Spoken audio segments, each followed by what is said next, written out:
The Senate House falls silent as one of the most powerful men in the ancient world enters the room. A general, a lawmaker, and a conqueror. He is a consul of Rome, one of two supreme leaders of a republican empire that dominates the Mediterranean. This is his first day in office, and for the rest of time this year will be referred to as the year that he ruled. He has fought tooth and nail for decades to rise through the ranks of the Roman political system, fending off rivals with blackmail, bribery, and even murder, all so that he could reach this moment, the summit of the Cursus Honorum, and bask in the immortality of history. But what was his story? How did a young Roman go from being a naive nobody to one of the most powerful men in the empire? Well, keep watching if you want to find out.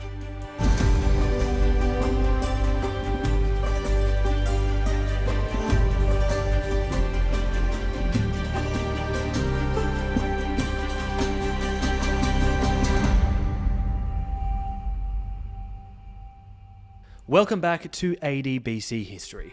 My name is Dan, I'm a researcher in ancient history and archaeology, and as always, I'll be your host for today's video. Today I'm going to tell you about the Cursus Honorum, the path that every aspiring young Roman aristocrat took in the hope of becoming one of Rome's most powerful politicians. So, without further ado, let's get into it. The Latin term Cursus Honorum translates to something like the pathway of honours. It was a standardised career path for a young Roman politician, a sort of ladder you were expected to climb by obtaining one position after another.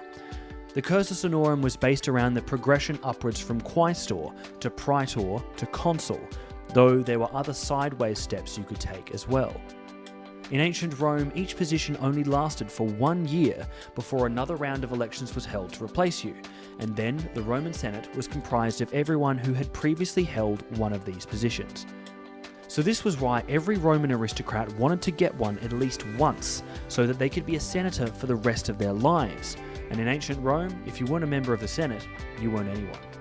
It's important to keep in mind that politics and government were viewed very differently in ancient Rome to how they are today.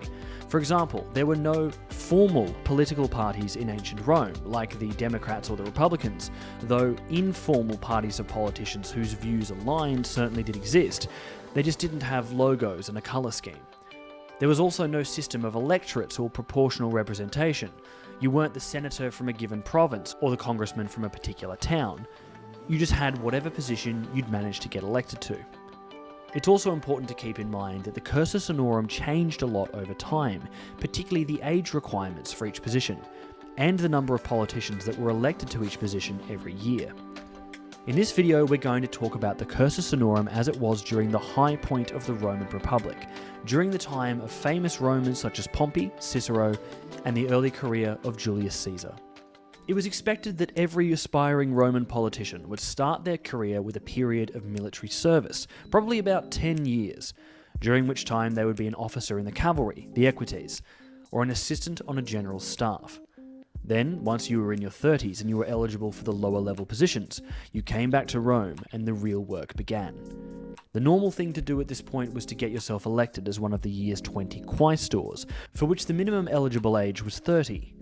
Quaestor literally means person who asks questions, and in the very beginning this was what they did, as they were assigned by the Roman kings to investigate murders. By the time of the late Republic, however, the Quaestors had taken on more of a financially administrative role, looking after the Roman treasury and making sure that debts were paid. Some Quaestors were also assigned to the empire's provinces, and each of the two consuls always took a Quaestor with them when they led a Roman army into the field. While in Rome, the Quaestors could also be responsible for other duties such as organising chariot races and gladiatorial games. Most importantly, a Quaestor was permitted to wear the toga praetexta, the toga with a purple stripe, which denoted members of the Senate. This was a great honour, though keep in mind that what the Romans called purple was probably more of a darkish red, as the TV show Rome accurately captured. Once you'd finished your year as Quaestor, you had to wait all the way until you were 39 to go for the next step up the ladder, the Praetorship. So, what did you do in between? Well, If you were from an equestrian or plebeian family, that is, not a family that had previously had any senators in it, you could then be one of the tribunes of the plebs who, at least theoretically, represented the interests of Rome's poorer classes in the Senate. Then, once you turned 36, you'd probably take a sideways step into being an Aedile, of which there were 4 every year. Aediles, whose name comes from the Latin word for temple, Ides, did exactly what their name suggests and looked after the temples of the gods. They also organised games like the Quaestors, and were responsible for maintaining Rome's public buildings and for regulating the marketplaces. The Aediles came in pairs, 2 from the plebeians, that is the non-senatorial families, and 2 from the patrician families, those who had originally ruled Rome when it first became a republic. The Aedileship was not a compulsory part of the Cursus Honorum and could be skipped if you wanted. But being an Aedile gave you opportunities to sponsor public festivals and games, which would attract the favour and goodwill of the masses of poorer Romans who would be voting in the next election. Between the Quaestorship and Praetorship, you could also become a military tribune, which was a non-political senior military position. Eventually, once you turned 39, you could try to become one of the 8 Praetors. This is the point at which you actually start becoming someone important, and for that reason, the election for Praetor was closely contested every year. The Praetors primarily acted as judges in Rome's various legal courts, with the power of life and death in their hands. Praetor literally means leader, or man at the front, and the Praetors were the first level of government which held something called imperium, or the right to rule and take action with absolute power. A magistrate with military imperium had command over a substantial division of the military, such as the garrison of an entire province. In a civilian capacity, imperium gave you the authority to interpret and carry out the law as you saw fit, almost without limitation. To symbolise this, Roman politicians with imperium were followed around by these henchmen guys called lictors, who carried a symbolic bundle of rods and an axe called a fasces. This symbolised the magistrate's authority to punish Roman citizens by flogging them with the rods, and even to execute them with the axe. This symbolic fasces is actually the origin of the modern word fascism. Praetors got to have 6 of these lictors, and magistrates with imperium, as well as a couple of other positions such as particularly important priesthoods, also got to sit in a cool chair called a cella curulus, which denoted their power and authority. And once you had finished your year as a praetor, you became something called a pro-praetor, or ex-praetor. All of the provinces in the Roman Republic were governed by a pro-praetor or a pro-consul, which, as the name suggests, means ex-consul. Being a provincial governor was a lucrative position, as you essentially had free license to steal as much as possible from the local people and tax them into the ground, which was usually necessary to repay the huge debts you acquired in getting elected in the first place, as Roman elections were typically governed by bribery on a truly massive scale. And then, once you'd been a praetor and you turned 42, you could try for the highest position in the Roman Republic, the office of consul. This was the highest rung on the Cursus Honorum, and truly the highest point in a Roman man's life. As there were only 2 consuls, very few politicians ever got to be one, and it was considered an incredible achievement and a superlative honour. The great families of Rome were counted by how many consuls they had produced. In fact, the consuls were so important that the years were counted by who had been consul at the time.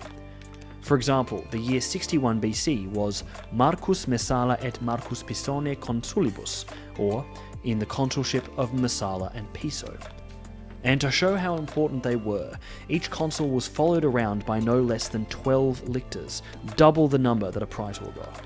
In the city of Rome, the consuls alternated as chairman of the Senate each month, and had the power to veto any law or action made by any other magistrate, except one of the tribunes of the plebs. In the field, the consuls were the most senior officers in the Roman military, and they led the largest of Roman armies into the most important of missions. If you hear about a Roman general going off to fight someone like Hannibal, they would have been a consul. The only way to become more prestigious than a consul was to become a consul in suo anno, or in your own year. That is, the first year you were eligible to run for the position at 42 years of age. The famous Roman politician and orator Cicero was very proud of the fact that he became consul on his first go, which was very difficult to achieve, and even more proud that he managed it as a novus homo, a new man, a man with no senators or magistrates of any kind in his family history. In ancient Rome, as it is now, politics was the closely guarded domain of a privileged few, and the senatorial club went to great lengths to prevent anyone else from getting in. Okay, that's all we have time for today. There's a lot more to Roman government than the few positions that we were able to cover today, including the censors, the various priesthoods, and of course the dictatorship with its 24 lictors. So if you liked this video, then make sure you hit the subscribe button and let me know in the comments down below so I know to make a video on these other political positions at some point in the future. Anyway, I'm your host Dan, and thanks for watching this episode of AD BC History.